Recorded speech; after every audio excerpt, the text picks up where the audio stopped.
are back on propaganda, and just a shorty to finish off today's sections, we have to know the difference between democratic and totalitarian propaganda techniques. The distinction should be quite easy for you to grasp. A totalitarian system, of course, is a system that is centralized, where there is a dictator or some sort of military rule who call all the shots and tell the people what to do, whereas a democratic society, you now of course know, it's the people who decide what is happening. It's a decentralized nature of running a country, decentralized in the sense that there is no central power. Having no central power also means that there will be competition, not just in the political sphere, but also in the commercial sphere. The question is, where do we have more propaganda? And you might want to say in the totalitarian system, but that's not true at all. It's actually the democratic system. Just think about it. Because of its diversified and competitive nature, you will have many different players in the market or in the public sphere who want to circulate their messages and send out their messages. So therefore, we have many people sending many messages. The sheer volume of propaganda is therefore much higher in democratic systems than there are in totalitarian systems. However, the type of propaganda that is happening in totalitarian systems is much more rigid and censorship-based. The totalitarian system doesn't accept any other messages to be circulated. They don't want to have anybody being tempted by alternative news or alternative messages or alternative ways of living.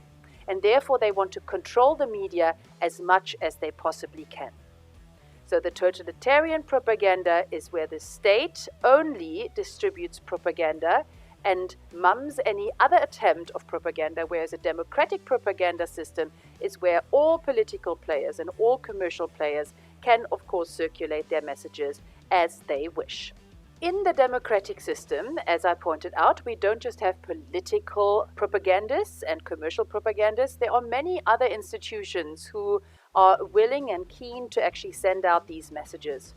It's absolutely fine to have antagonistic groups sending out messages, as in hostile or competing groups to send out messages. That's what makes a good democracy after all. It is also absolutely fine to voice messages that might fight the system or criticize the system. This is exactly how democracy moves forward and innovates and reforms. However, it is mostly the case that the voices that are springing up in a democracy are the majority voices, and that people who do not really belong to these voices like to stay quiet. I hope you can remember the spiral of silence theory, which would describe such a phenomenon.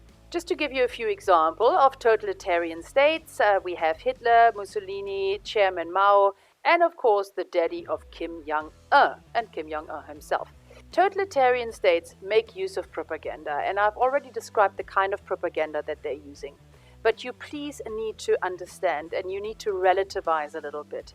It is not only because of propaganda that these states are totalitarian. It is not the scenario that people listen to these messages and therefore follow these totalitarian leaders. No. Usually in a totalitarian system, propaganda is supplemented by force and terror.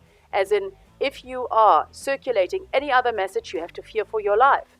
In the former USSR, you went to a Siberian labor camp and probably never came out of it. In Zimbabwe, for the longest time, if you were voting for somebody else, you were threatened. Also, the reason why totalitarian systems can actually sustain themselves is probably because they do not allow any other messages, which becomes more and more difficult in modern day times because people are connected and the technology now allows you to look beyond the borders of your particular system and your particular country. Just think about North Korea. It takes a huge effort to firewall yourself from the rest of the world, to protect yourself from any other messages. And of course, if the messages are coming through and you want to live according to a different ideology, you will definitely not be able to do so without some serious repercussions. The idea, therefore, is that no state can be completely shut off from other states. No totalitarian system can completely cancel out alternative messages. Here we go. That's the difference between totalitarian propaganda and democratic propaganda. I hope you enjoyed it.